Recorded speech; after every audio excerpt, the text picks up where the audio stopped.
qorong'u kechada ko'kka ko'z tikib. Eng yorug' yulduzdan seni so'raymen.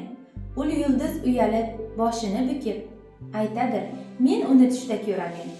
Tushimda ko'ramen shunchalar go'zal, bizdan-da go'zaldir, oydan-da go'zal. Ko'zimni olaman oy chiqqan yoqqa. Boshlayman oydan-da seni so'rmoqqa. Ulda aytadir, bir qizil yanoqqa. Uchradim tushimda ko'milgan oqqa.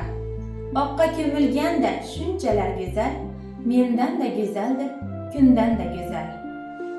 Ushbu ta'sirli misralar o'zbek she'riyatining asoschilaridan biri bo'lgan iste'dodli shoir, tarjimon, dramaturg va ma'rifat fidoyisi Abdulhamid Sulaymon o'g'li Cho'lpon qalamiga mansub.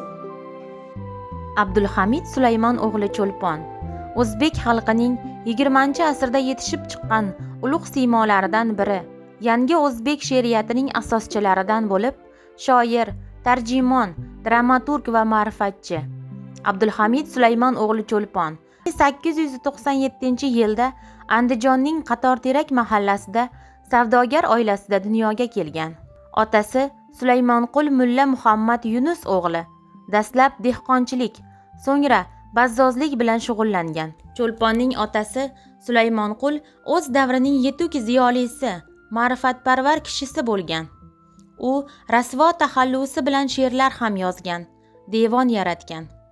Cho'lpon avval eski maktabda, so'ngra madrasalar va rus tuzem maktabida tahsil olib, arab, fors va rus tillarini mukammal o'zlashtiradi. Mutolaa yo'li bilan esa turk, nemis va ingliz tillarini o'rganadi. Sharq va g'arb ijtimoiy qarashlaridan oziqlanadi. Firdavsiy, Sa'diy, Hofiz, Umar Hayyom, Alisher Navoiy kabi so'z san'atkorlari ijodini qunt bilan o'rganadi. Cho'lpon dunyoqarashi va ijodining shakllanishiga asr boshlaridagi demokratik inqiloblar hamda jadidchilik harakati katta ta'sir ko'rsatgan. Cho'lponning ijodi 1913-1914 yillardan boshlangan bo'lib, u avval qalandar, Mirza Qalandar, Andijonlik va nihoyat Cho'lpon tong yulduzi taxallusi bilan ijod qildi. U ham shoir, ham nosir, ham dramaturg sifatida o'z xalqi adabiyoti ravnaqiga salmoqli hissa qo'shadi. Cho'lponning dastlabki asarlari Sadoi Turkiston, Sadoi Farg'ona kabi mahalliy gazetalarda, shuningdek, Orenburgda chiqadigan Sho'ro jurnalida nashr etiladi.